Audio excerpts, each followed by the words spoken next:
Please be seated. If I heard correctly,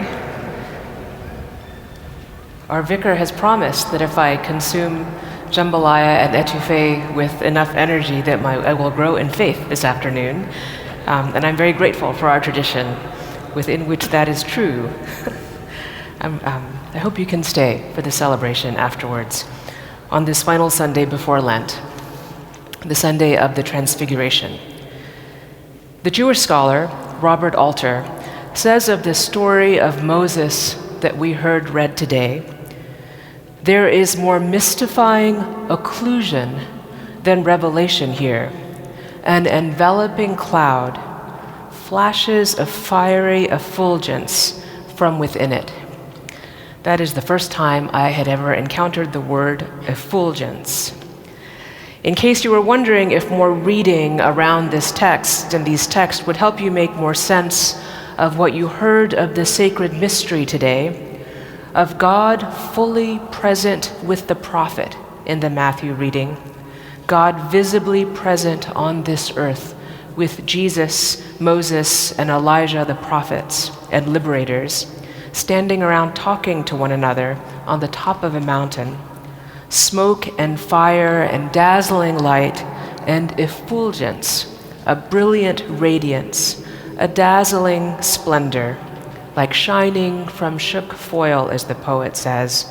Light, light, light is all we get. A truth-revealing, searing light of truth so profoundly settling that Peter says, "Let us shelter you here, you whom I see." Moses and Elijah, our tradition of our power and our liberation from enslavement and our command to be righteous by making justice among ourselves. The poets whose words have freed us. How did he recognize them, I wonder? What did they say? They must have said those words because Peter seems to say, "Come free us now, here on this mountaintop, together." Not a bad first step. Maybe the next step would have been to bring people up to see them and hear them. Or maybe the next step would be to interview them for a podcast or record it in a footnoted article. Or bring up the news of the day to share the good news widely. The truth has come to town in a fiery flood of light. We shall be saved. Good news. Someone knows the way. For Moses, it was 40 complete days and 40 complete nights, it says, a complete cycle of something up there in the mysterious fiery cloud to know the law of God. A simple law, really. Protect the few people that are yours. Be accountable to one another. Protect life. Tell the truth. Don't take other people's stuff. Love God. Maybe it started out on that first day as 1,444 rules, but after a nice 40-day edit, brought it down to a nice tablet-sized 10 or 11 commandments, depending on your translation. The story continues that when Moses comes down the mountain with his great work, his face shines in such a way that the people cannot bear to look at him. For the rest of his life, his face shines in this way. They literally could not face his face that could not unsee the truth he had known. Love God, love your neighbor as you love yourself. Jesus later refines Moses' commandments, read through the words of Elijah. Last Sunday night, after an epic day here, and it was epic, overwhelming content for our faith journeys, the liberation and spirituality fundamentals and practices of the Christian life from Kelly Brown Douglas, in a political history and theological masterclass in our Evensong homily by Gary Dorian. Nothing occlusive, but definitely an effulgence, bright lights on the way of love in the lives of Christians today. After that epic day, like you and all Americans of goodwill, I watched the Super Bowl halftime show. A bright light in syncopated Spanish, and maybe like others from parts of the world like where my family is from, I wanted to stand up, I probably did, when I saw sugarcane swaying, a colonial history on the Super Bowl fields, the sites of forced labor and violence and humiliation around the world turned into a celebration of life and love. A simple casita, like a simple home all over this planet of humble people, instead of white marble hallways and gold-plated escalators. The ordinary life of most humans on this planet, not occluded as never good enough, something to strive to leave, lives of not quite enough, cycles of debt, the threat of detention or imprisonment or violence or lives drawn into cartels, the lives mocked by the powerful, the lives that will not go to the best schools and universities, but live daily with the best dignity they can muster, that will love one another, that will make a way out of no way, spot-lit, sung and danced among the fields, in one of the most watched musical extravaganzas in this nation in Spanish. Oh, let us build a casita or two here and stay a while. Let us understand what American colonialism and the Jones Act has done to Puerto Rico and Puerto Ricans. Let us sit in shelter and take these lessons for a while. Let us bring others and remember our stories matter too. Our stories are actually the stories of the many, God with us in love for us, for you, exactly as you are and where you come from as you go. I thought foolishly last Sunday evening I should know better by now that, well, I know what I'm preaching about next Sunday. What more interesting thing could happen this week? Exactly, I heard that laugh.